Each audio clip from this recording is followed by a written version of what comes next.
We're so glad that you're here. And today we have a special guest with us, Bob Raleigh, who's going to talk with us about some of the research he's been doing on what drives us to do what we do.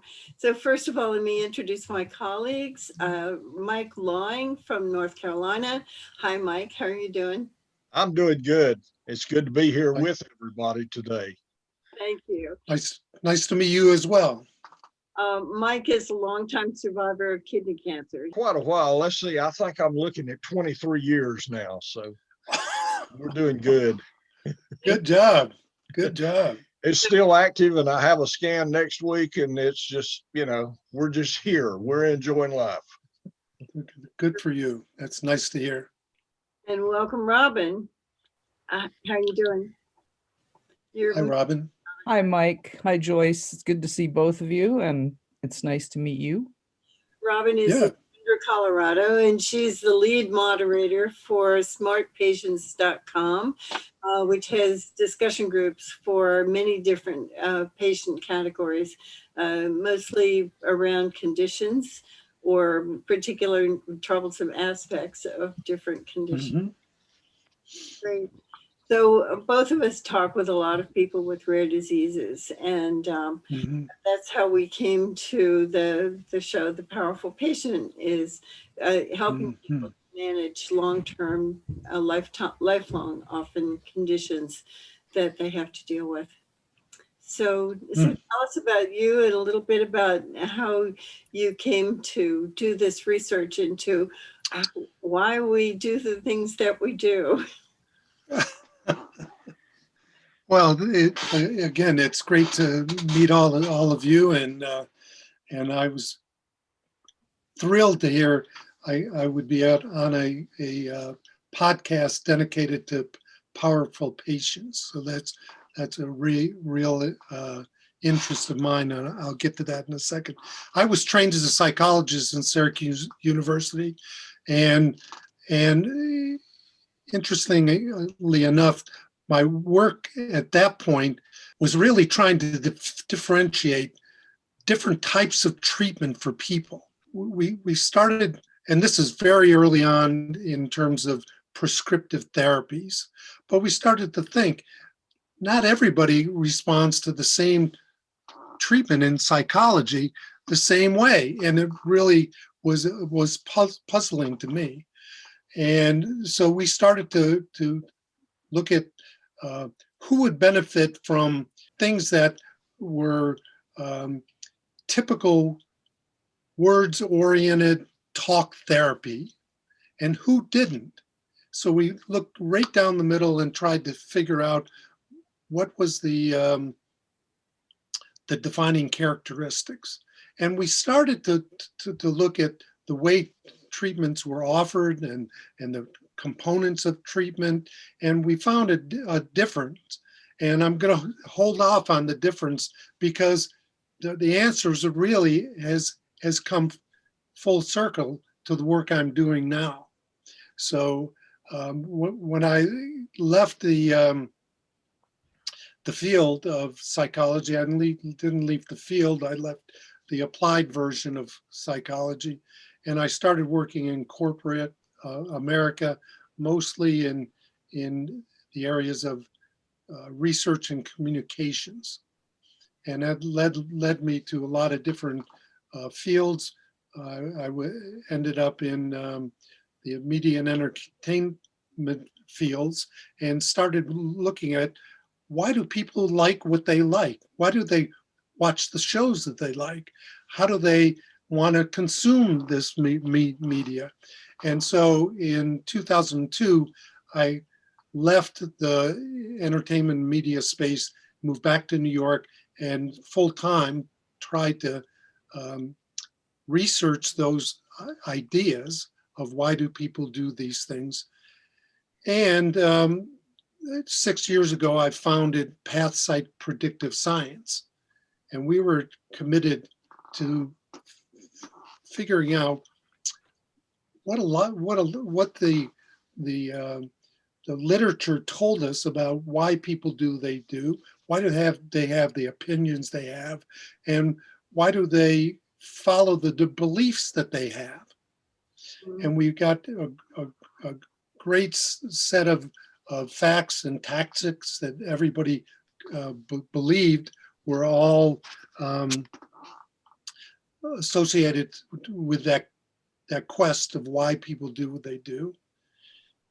And I started to narrow our search to 3 areas: data science, neuroscience for our brains, and behavioral science.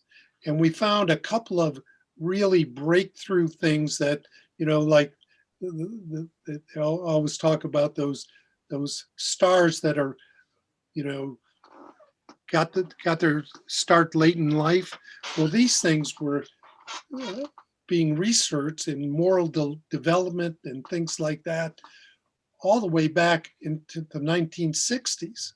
So this has come forward, this 45-year strand of research, and it has proffered from fMRI research for your brain and data science, so we can measure the differences between people, and then behavioral science.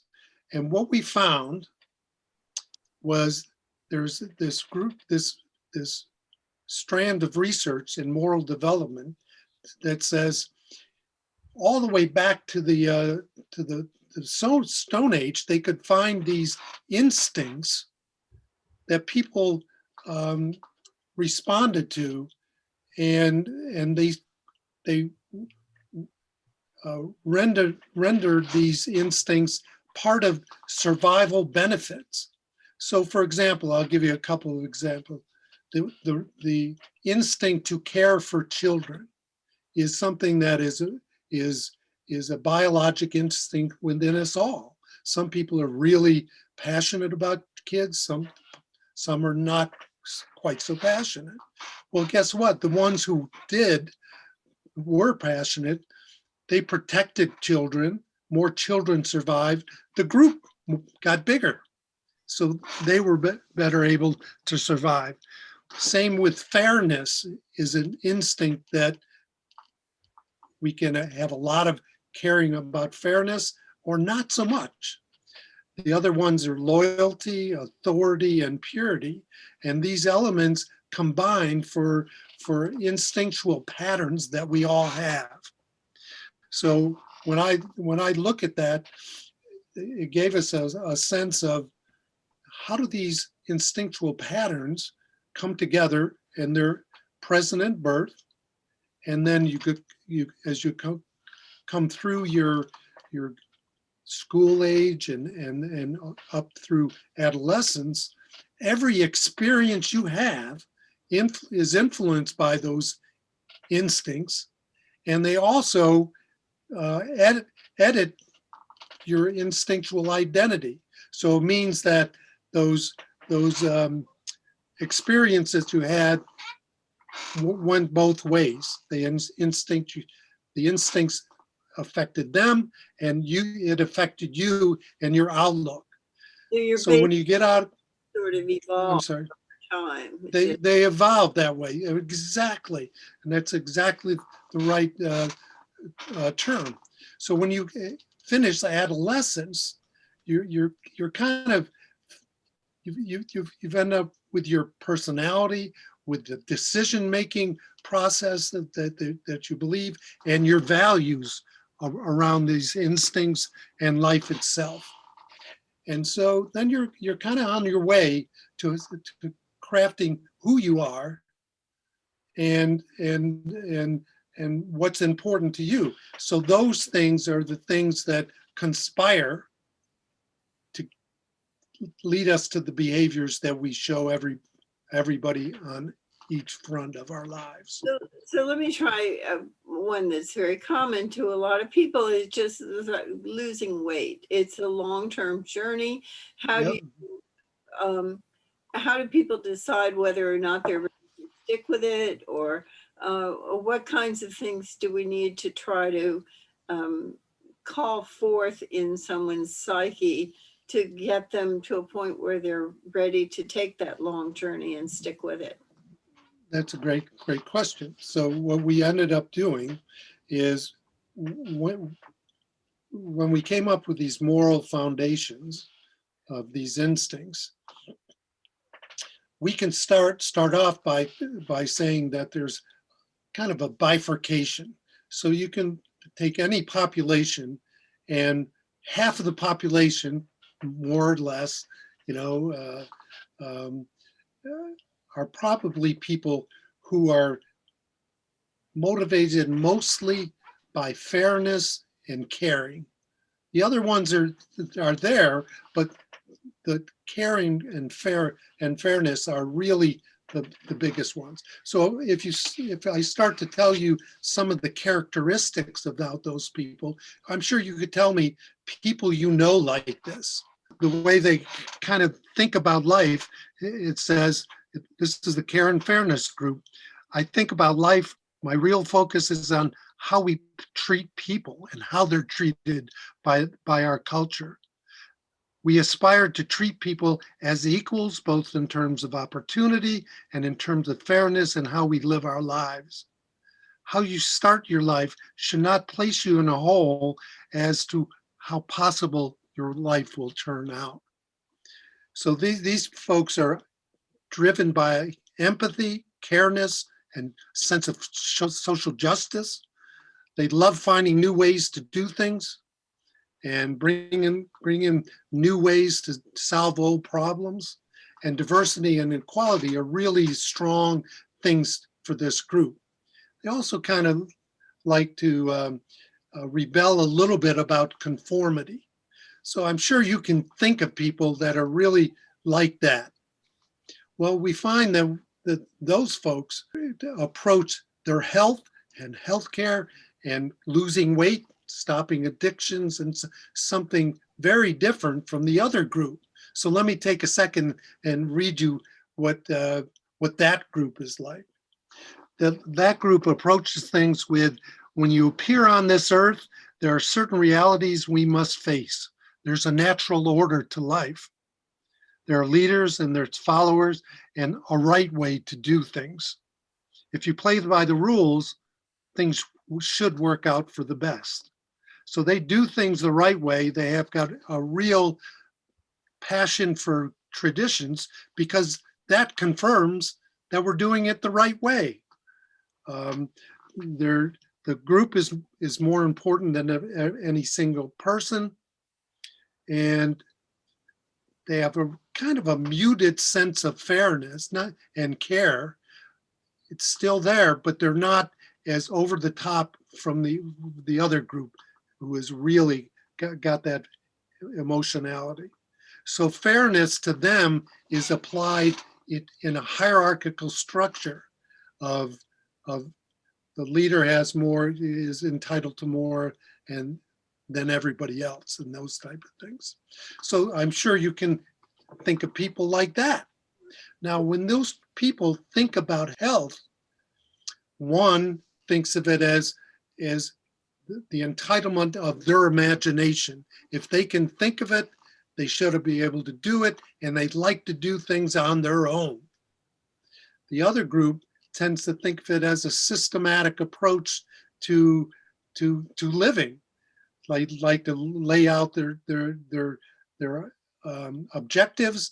They'd like to meet those objectives, and they'd like to have their just rewards for doing the right thing. And it's the same thing for healthcare and diet. So one of these groups, which one, the care and fairness group, they are perfect candidates for weight loss, like Noom, or those some of those psychological traits that they take into account, and they do it in a way that takes into account people's feelings about it.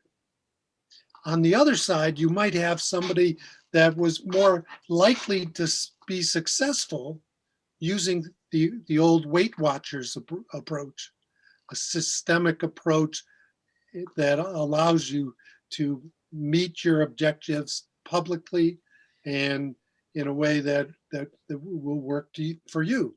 So remember, I told you about the the research when I was starting my doctorate was about word therapy versus systemic therapy.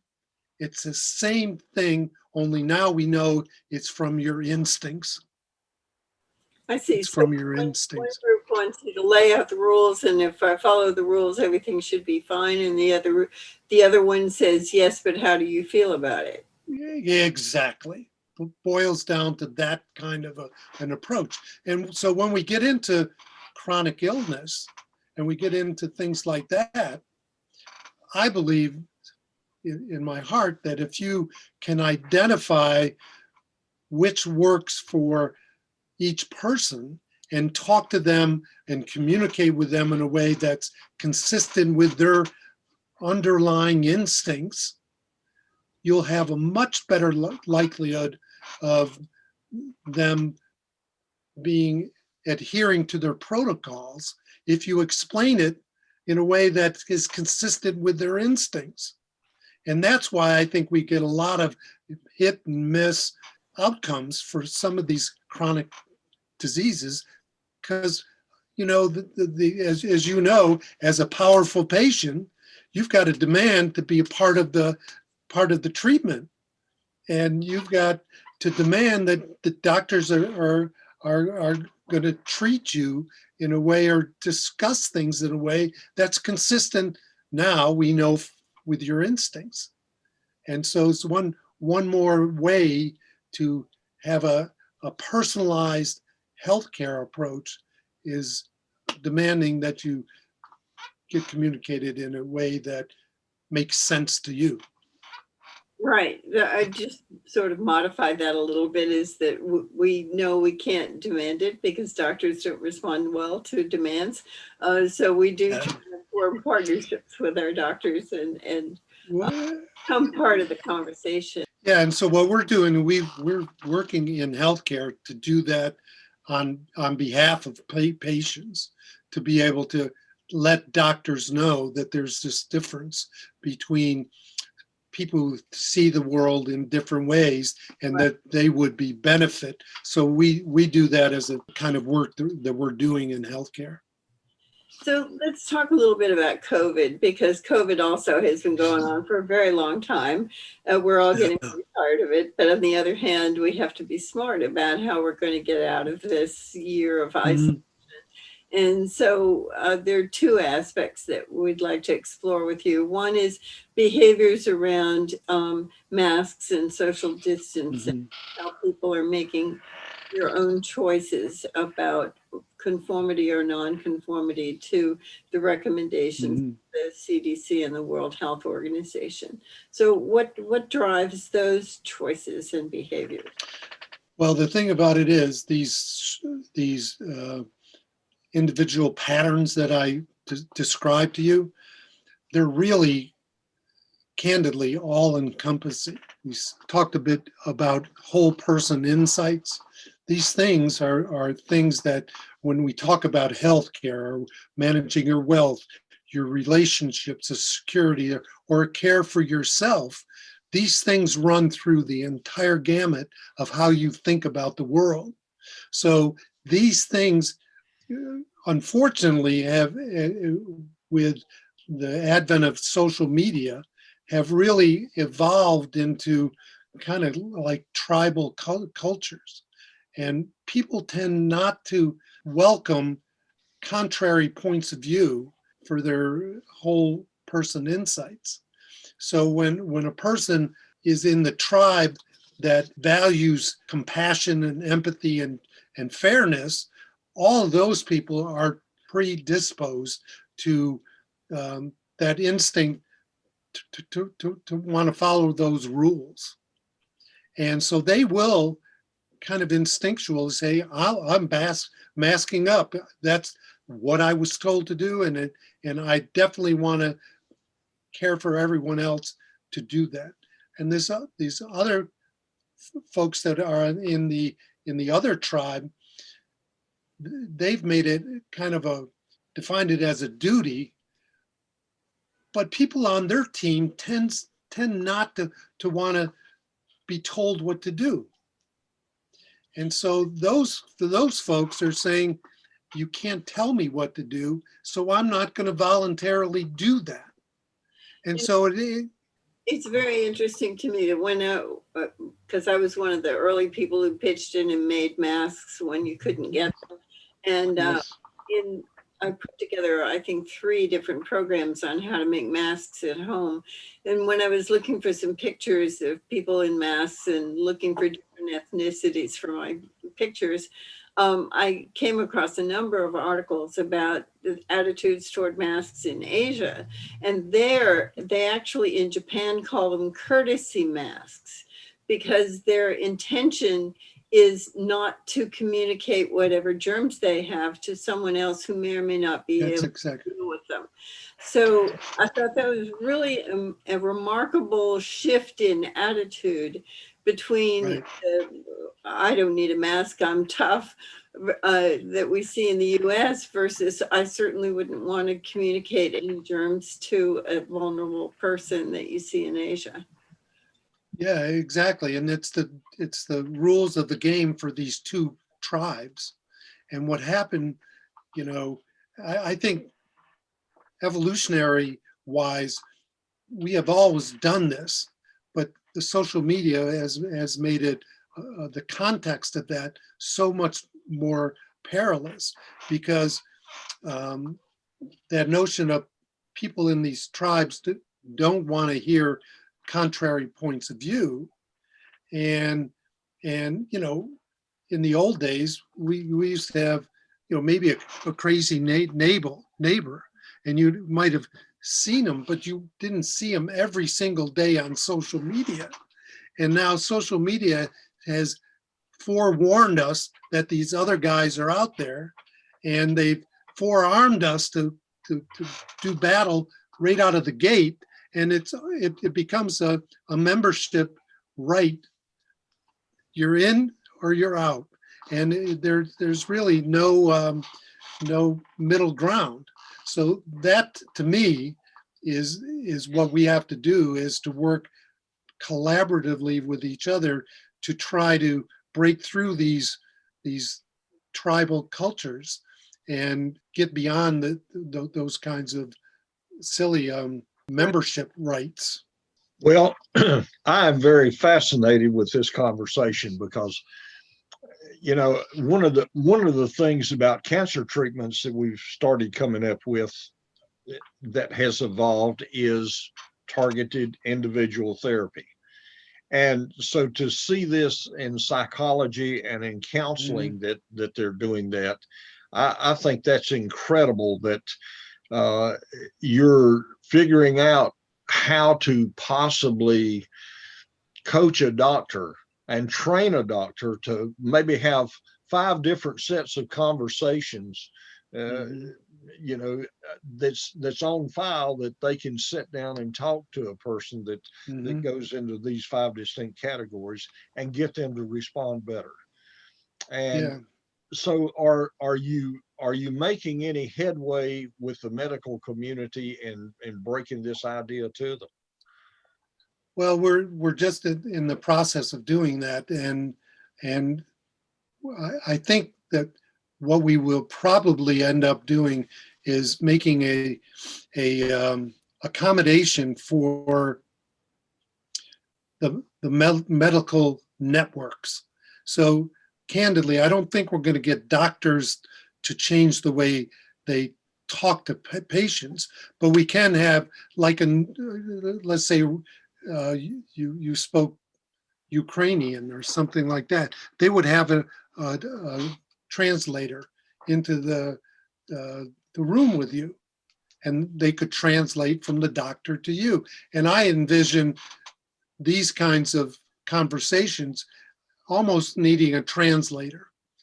And so we can say to the doctor, tell us what the protocol is, and we can translate it into the words, images, and themes that will make the best impact on these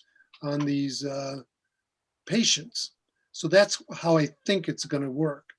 But we're doing a lot of work trying to encourage the marginalized communities to get access to healthcare, and with the people who are anti-vaxxers, we're trying to work with them at the same time. So. I was wondering, Bob, what do you think is fueling the anti-vax movement? Well, there's two types that I think are out there. So one is there's a legitimate group that really have a belief in the purity of people, and many of these are affiliated with strong religious beliefs, and they get their word about what is fair and not fair to put in people's bodies from a higher order person. And whether it's a Lord or it's a pastor or a rabbi or whoever it is, that has a lot of sway with these folks, and they are also not likely to have a lot of belief in only doing it one way. So they can talk themselves into all sorts of beliefs around why it's okay to resist this. And if I were working with them as somebody trying to talk to them about vaccinations, we have to allow them the power of doing it their way. And it's not, I would never assume to dictate it to them, but I would certainly try to reason with them on the version of safety and not the, and then there's a second group, and that's the ones who are situationally of anti-vaxxers, and those are the guys who are that first, second group that I talked about, the ones live in the side of authority and purity and loyalty, and they're not going to do anything to dissociate from their tribe. So that's situationally, that's not a real strong belief in it. Most of those guys will come along over time. Bob, one of the things that, I read an article in the New York Times the other day, and it pointed out that the Black community especially is extremely, anti-medical, because they have an aversion to the way they've been treated in healthcare for years anyway. And so how can we begin to overcome that inherent distrust in that large community? Because that's one of the things that they're at a disadvantage anyway, and there are so many things they could benefit from if they had a good trusting relationship with the medical community. A couple things on that. One, our public's perception of that is a little bit overblown, in that when you look at the rate of willingness to take it, a lot of white Trump supporters have resisted taking it because it's not part of their team. And actually, that means that there's actually more willingness to take it in the Black community than everybody thinks. So it is coming along. But we've worked with a lot of communities, marginalized communities. And what we have to do, and we've done this, Allegheny County in Pennsylvania, the health department hired us to help build a campaign for the marginalized communities in Allegheny County.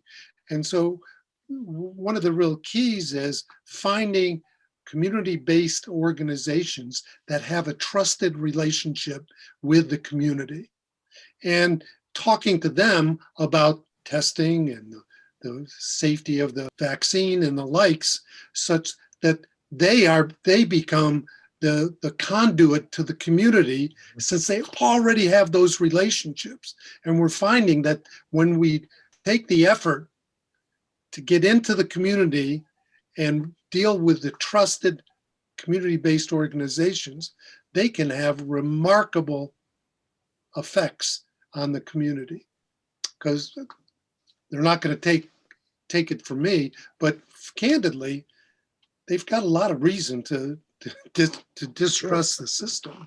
So, but this is the way we've broken it down. Get to the community, have the community talk to each other, and supply them in the ways that they demand that.